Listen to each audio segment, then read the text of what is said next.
Today, on this quick build series, I want to build a luxury spaceship in this episode 18 of the Creative Quick Build series.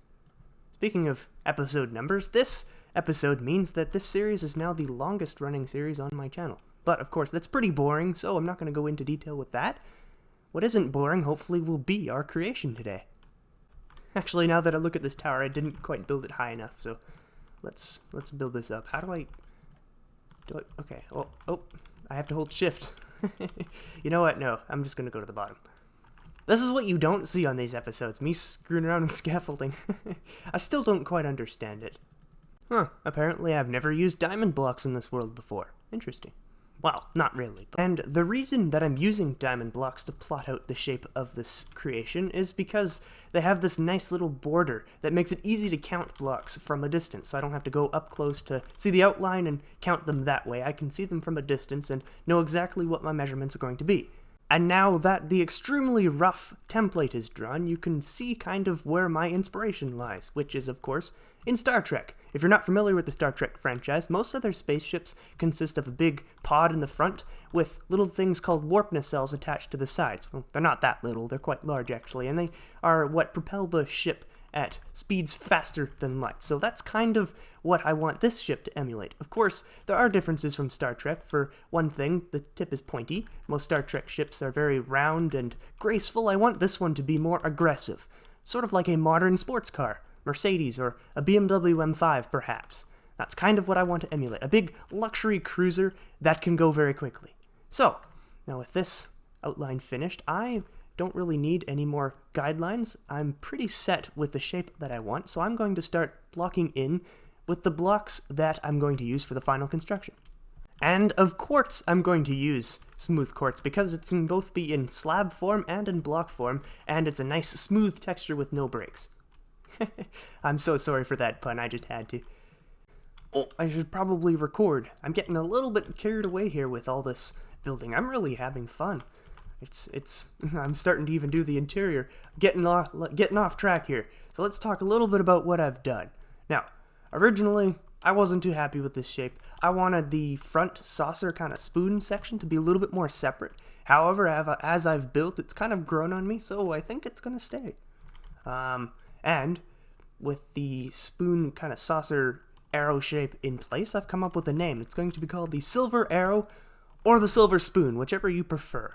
I have a feeling which one will be preferred, but I'm not going to say. As far as details go, this is pretty bare. The only thing that I've really done is this dish, kind of in reference to the ships from Star Trek, which all had something like this on them.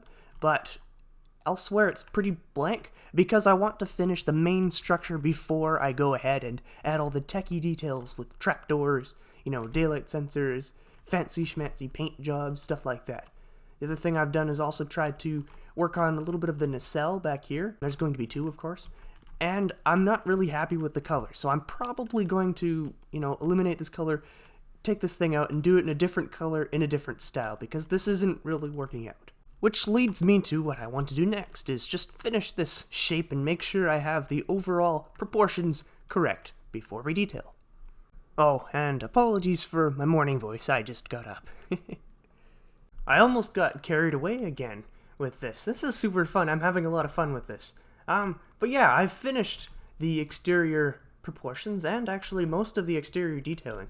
A ship like this, I don't imagine having that many, Star Wars-y panels that look all technical and, 70s, 80s style. Instead, this is more Star Trek style, and of course, being in the Star Trek style, everything is modern and sleek.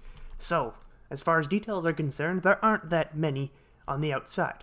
But the details that are here are mainly in the warp nacelles. That's what these things are called, and they propel the ship at faster than light speeds. And so that's kind of where I've tried to concentrate all the details in the sea lanterns on the side and the stone slabs on the top, just to give it a little bit of extra color, because we like color around here, and I don't want the whole thing to be just this bland white thing, or it's going to be too clean. Now, looking at the top here, you might notice that the sides are in fact not symmetrical, and that's because I'm kind of wrestling with the idea of having a little gap there, or not having a little gap there. But it's all in which looks better at which angle. For example, this gap, I think, looks better at this angle. However, if you go down here, to this side, it doesn't. It just doesn't look as good for me. I don't like it as much. The whole thing doesn't look as good from this angle, with or without that gap, but I think it suits the style because a lot of Star Trek ships are very angle dependent, whether or not they look good. So for example, a lot of the shuttles, hopefully if I remember I'll put some pictures on the screen, they look kind of weird and stilted from the sides, especially some of the ships as well, but from some angles like the front angle, they're just completely majestic, and that's kind of what I wanted to emulate here. Now, these little magma things on the back, these are called the impulse engines, and they're what propel the ship at normal speeds. So speeds like in a hangar bay or around other vessels, if they're parking it or something, this is what they would use. So this is kind of to indicate that, in fact, these are propulsion units, so they're glowing and stuff. That's the only reason I've used magma blocks. There are probably other better blocks that look better, however I wanted that glowing effect, and magma blocks fit that nicely.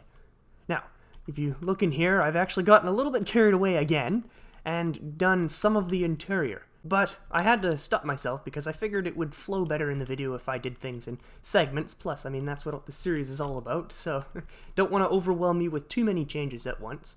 I think this angle is my favorite. It just looks like a 1980s movie poster. I've got to say, the view from here isn't all that great. However, I am done, so, I mean, that's something. So, let's go on a little bit of a tour, starting, of course, with the front of the ship. This is where everything is being controlled. So, for example, here, this is where you'd pilot the ship. There are two helms positions. Probably one of them will be to steer the ship, one of them to navigate, like in Star Trek.